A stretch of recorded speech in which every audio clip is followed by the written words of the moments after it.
Putin may circle Kyiv with tanks, but he'll never gain the hearts and souls of the Iranian people. That's an absolute howler, isn't it, Joe Siracusa? Yeah, I don't want to be ageist about this. So look, let's be fair. I've been watching Biden's career all my life. We're about the same age, and he's been a lousy orator all his life. He could have done that 30 or 40 years ago. This isn't about cognitive problems. He just wasn't a great speaker. Now look, all the sanctions in the world will now put Humpty Dumpty back together again, okay? I've seen sanctions everywhere all my lifetime. You know, I saw them with after the Cuban Missile Crisis, and couldn't buy anything from Cuba, the United States, though I could buy a cigar at any street corner in Melbourne, I might add. But, you know, the thing is, the sanctions is not a substitute. It's not a deterrent. Nothing deterred Putin. Putin said he had a red line, and America can't absolve itself of the responsibility. This all begins with a debate about what does NATO mean. Putin meant Ukraine was his red line, and we've made it very clear that the NATO countries are our red line.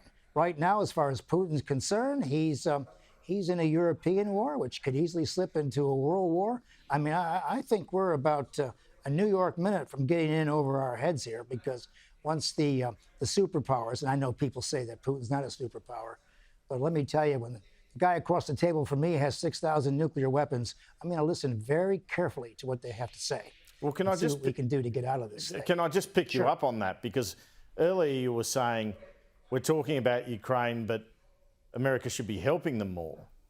But the whole reason they're not helping them more, right, is that nuclear threat. What can you do? You don't want to overplay your hand.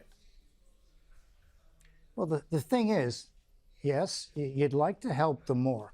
But to give Ukraine the impression, right up to the last minute, it might be able to count on Western assistance, I think is cruel and unusual punishment. Actually, it's morally repugnant to let this guy think that there might be some help at the end of the day. He was literally on his own. Look, I know there's a fine line here.